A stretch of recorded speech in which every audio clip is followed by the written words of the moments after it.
Okay, so yesterday I watched the next couple episodes of AXV.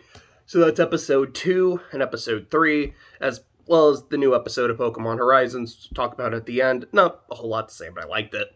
So with Symphogear, first thing I have to say is we got our new opening, we got our new ending. The new opening, I did like it. I didn't like it quite as much as GX's, which has been my favorite so far. But I was like, this is still quite good. The ending might be my favorite. I liked it a lot. I thought the song was really cool. I love just that image at the start of like the fire and shit. Like this is good shit. Something I didn't say in the last episode is, excuse me.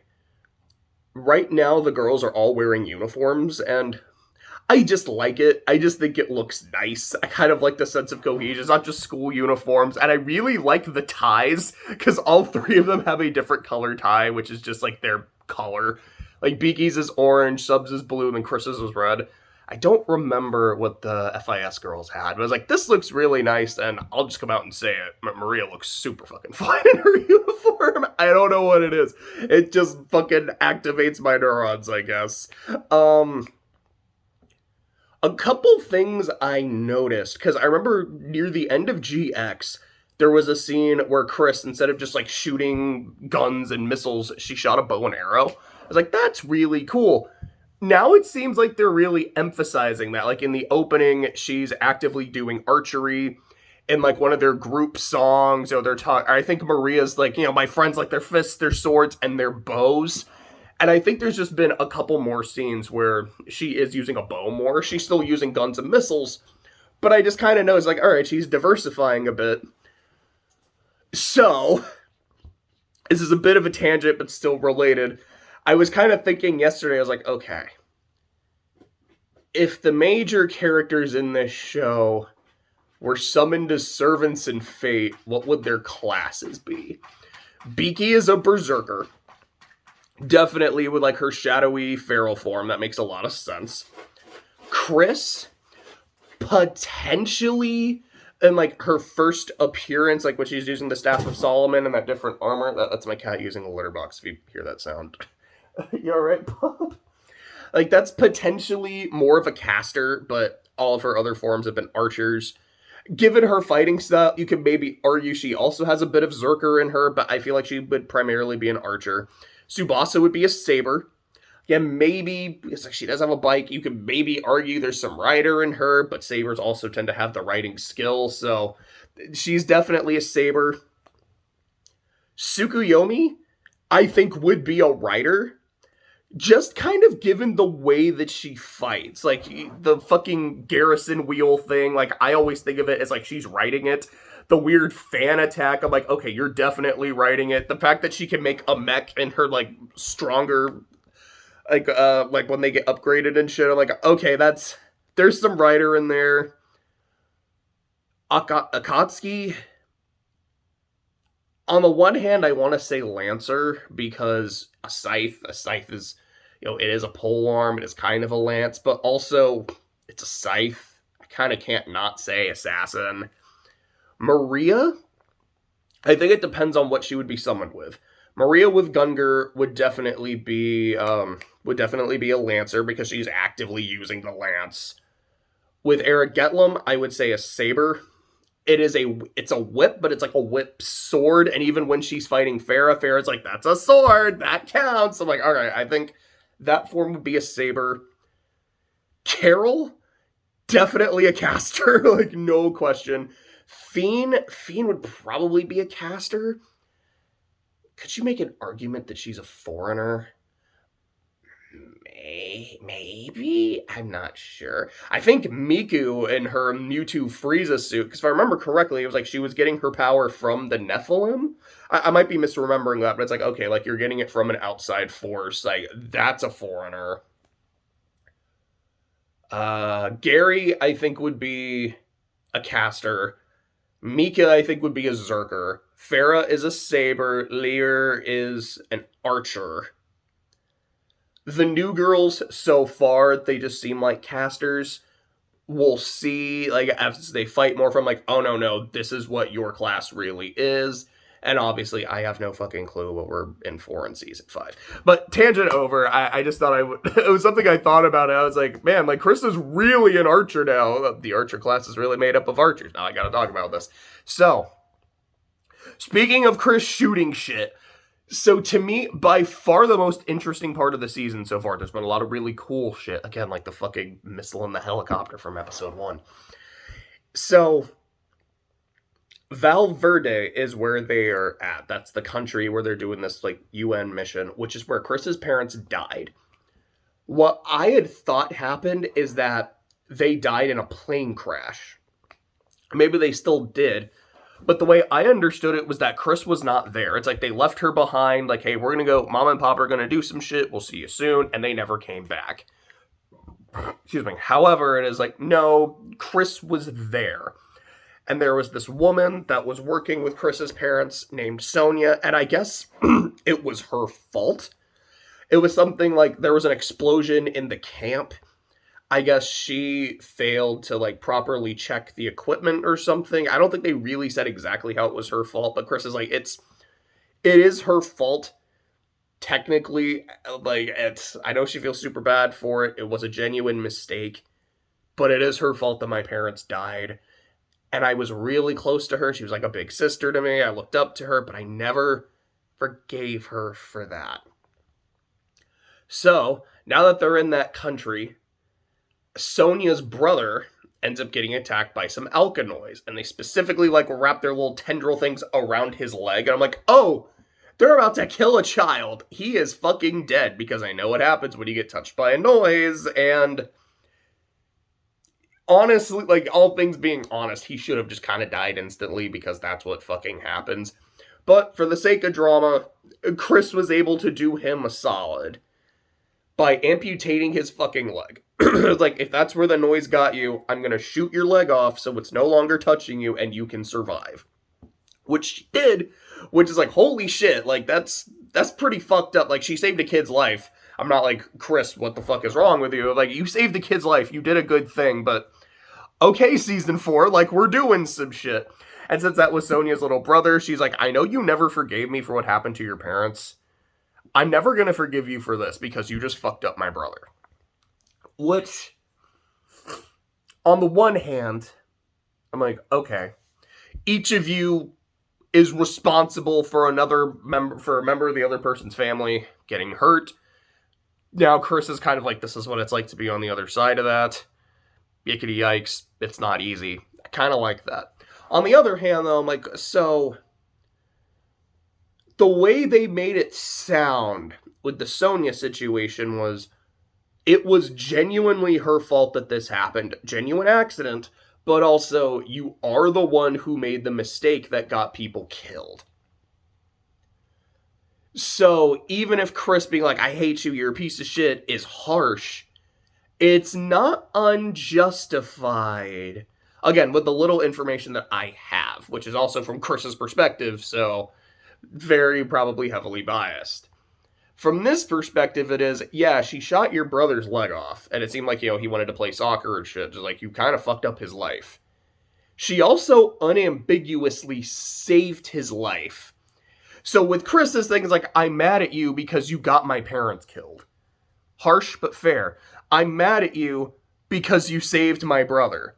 It makes sense in context, but is also like, these don't exactly feel equal. But maybe that's just me. Let's see. Here, let me actually check my notes. What's some other stuff I wanted to say? Oh, so we got some stuff going on with Elf. So, yeah, I think at the end of episode 1, Maria and the FIS girls all transformed to go fight the dragon. They save their other song members. There's a part where they're just running from this thing, and they just start skidding down a mountain until they land on a train. I was like, okay, I watched Mission Impossible 7 about a month ago. Or I guess a month and a half, almost 2 months ago now. Fuck, time flies. Anyways, point, it was like, in live action, this would be some Mission Impossible shit, and would look absolutely amazing. It still looks cool in animation. It's still a great set piece. But it was just one of those, I was like, in live action, this would be like, oh, holy fuck. In animation, it's like, this is just another normal day at Symphogear, but still really cool. There's a scene earlier where, like, they're fighting the dragon, like, they got their song going, and the song is really fucking hype and shit. And they're like, okay, we can barely hurt this thing. Well, time to put, like, go maximum overdrive. And Maria fucks it up, and the dragon's about to die. And then it doesn't? And it was like, wait, so what exactly happened? Because, like, it was a little vague. It feels intentionally vague, but essentially, like, a bunch of other dragons appear, and then it kind of fuses back to normal. So it was like, wait, did they invert or reverse causality to make it so it wasn't hit? It was, like, able to take energy from multiple universes where it didn't die and use that to survive. Is that what fucking happened? Do I have to make another fucking Fate reference? Is this like when at the end of Heaven's Feel, where Rin has a sword, she's like, yeah, you know what this thing does? It takes its power from parallel dimensions. And since there's an infinite amount of parallel dimensions, I have an infinite source of power. Get fucked. Which was insane. It was cool, though. I really liked it. I was like, is that what just happened? What the fuck? And after that, the FIS girls are like, we can't beat this. We need to dip. And then it's at the end of episode 2 when, like, some shit happens. All the crew is together. Hibiki shows up and just punches it really hard. And the Illuminati girls, who are also alchemists, so I might just call them that too, but, like, they're sitting there like, what do you won't be able to beat it, you know, your other friend tried to do it, but our creature is indestructible, it is immortal, and then it fucking shatters, because Biki's hands are just that strong, because she does in fact have determination to fist. Like, oh, this is wonderful. Like, it wasn't exactly one punch. I think she had to punch it a couple more times. It's like, well, if one punch isn't enough, I'll do it again. It's like, yeah, again, this is Symphogear. You gotta fight crazy with crazy. After that, though, it's like, during the fight with the, with the Illuminati alchemists, like, before Biki and them show up, before they summon the dragon, which I thought was really cool. Maria's like, if I've got you on your toes and kicking your ass, you won't be able to summon your dragon. So she's just going after this one girl, who, by the way, Cagliostro was her name. Also an absolute baddie. It's like, damn, she is fine as fuck. Okay, season 4, like, let's go. Okay, so it's Cagliostro is the one with all the cleavage. Saint Germain, interesting name, is the name of their...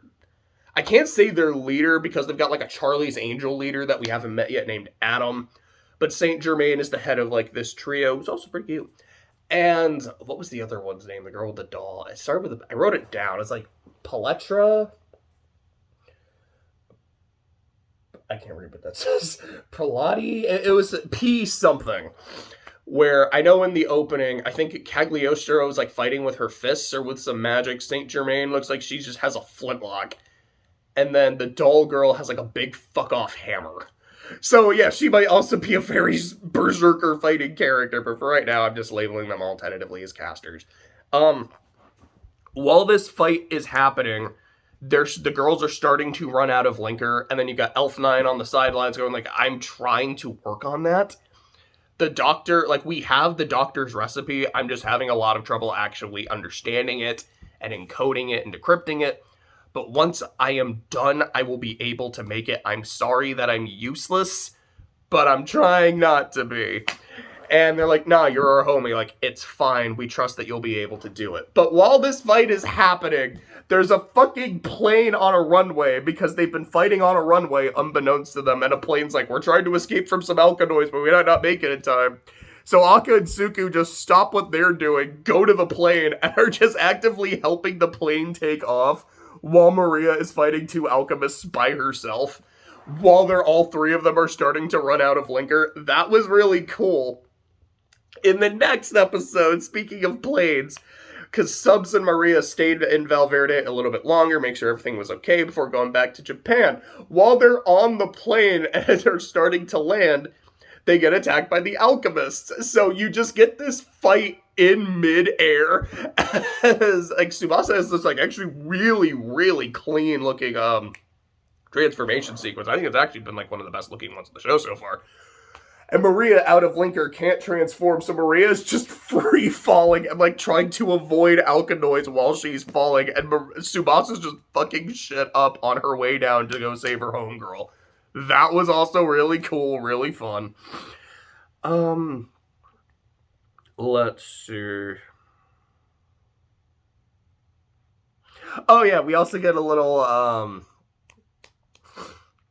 Sorry, brain stop for a second. So the Illuminati, they've been around for fucking ever.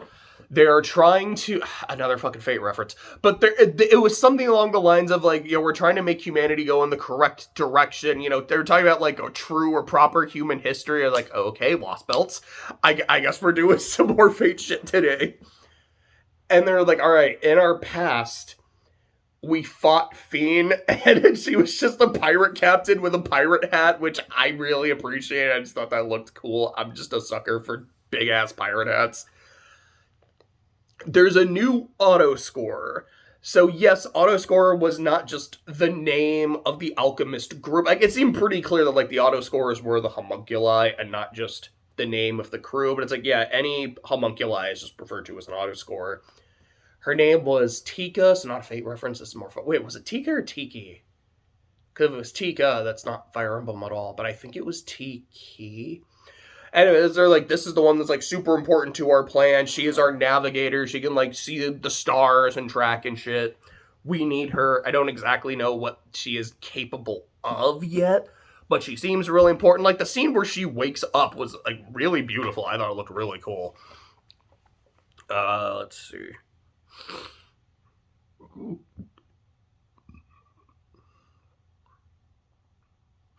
Okay, so yeah, the next thing, they fight some noise in a fucking pocket dimension, because of course they do. The alchemists are like, okay, this is what we're gonna do, we're gonna put you in the Shadow Realm and fight shit, where they're weaker in the Shadow Realm. I guess there was like a noise actively kind of fucking with them. They specifically said, like, no, let me take that back. It was not that you guys are weaker. I guess the noise were just a little bit stronger or something. Because they specifically said there's not, like, anti-linker like what Vare was using against them. It's like your compatibility isn't going down. But what was really fun is there's a part where they're like, all right, there's, like, an invisible thing in there. You got to take it out, and that'll get you out of the realm. Or it'll at least, like, the other noise won't be as strong. So Chris just starts shooting like a mad woman, and then Biki's like, Chris, you need to calm the fuck down. Just shooting blindly isn't going to help. No, you idiot. I'm not just shooting blindly. I'm shooting microphones, because apparently she has that as just a form of ammunition. Duh. And, like, I could shoot a bunch of microphones that'll, like, amplify our songs, and we could use that as sonar to find the invisible thing. Sure, dog. So they do that. They find the thing, and then I actually wrote down the name of the ability, which I've never really done before. It was called Trinity Resonance. It was a sword rocket.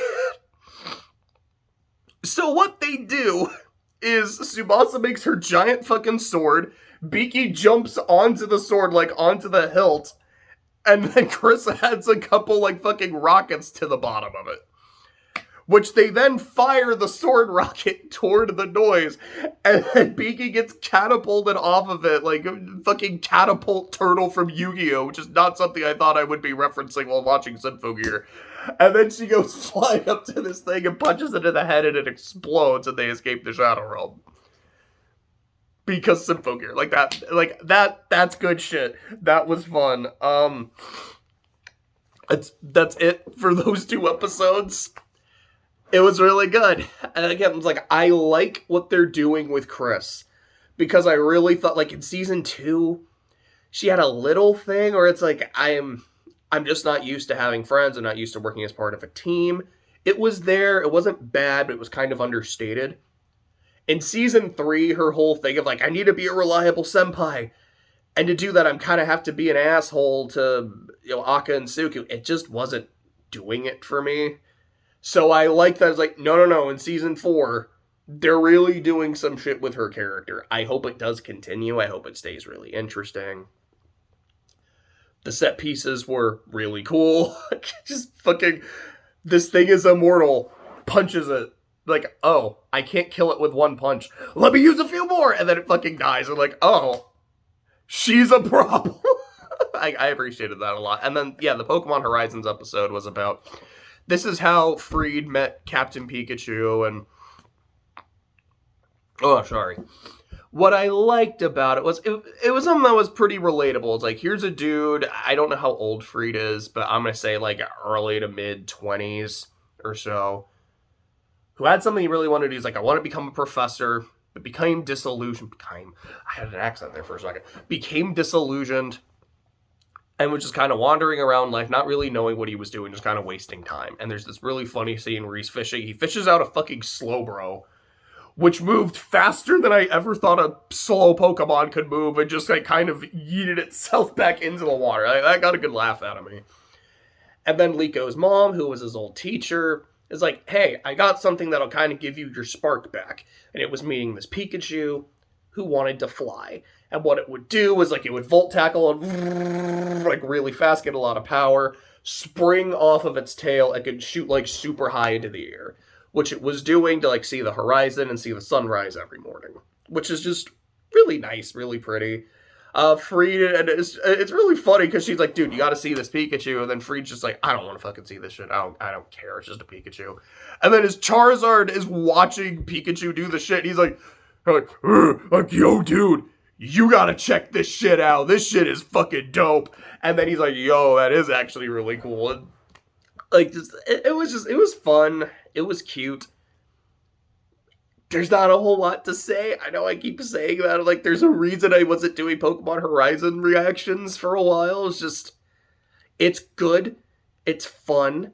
It's cute. I don't have nearly as much to say as I will for the average Symphogear episode, where there's just so many fucking set pieces going on. I'm like, I gotta talk about. I know, like I keep saying, the first 6 minutes of Season 3 are still my favorite. I'm gonna be remembering the missile in the helicopter for a while. That one was fucking great. Like, that's a top 10 Symphogear, like, goofy thing right there. Which, yeah, probably when I'm done with all of Symphogear. Not when I'm done with XV. Because that'll just be like, this is my thoughts on XV. I'll probably do another video, kind of like when I finish Fate Stay Night. Be like, let me just talk about this. Here's what I think of the show overall. Like, here's kind of like my ranking of the seasons. Here's my ranking of the antagonists of our main characters. Maybe a ranking of their attacks. I don't know. Definitely a ranking of, like, these are my favorite set pieces. Here's, like, my favorite crazy, cool, over-the-top, let's fight crazy with crazy bullshit. That's exciting. I'm really looking forward to that. But I gotta finish the show first. I'm working today. I actually work in, like, 30 minutes or so. But hopefully I'll be able to watch another 2 or 3 episodes later.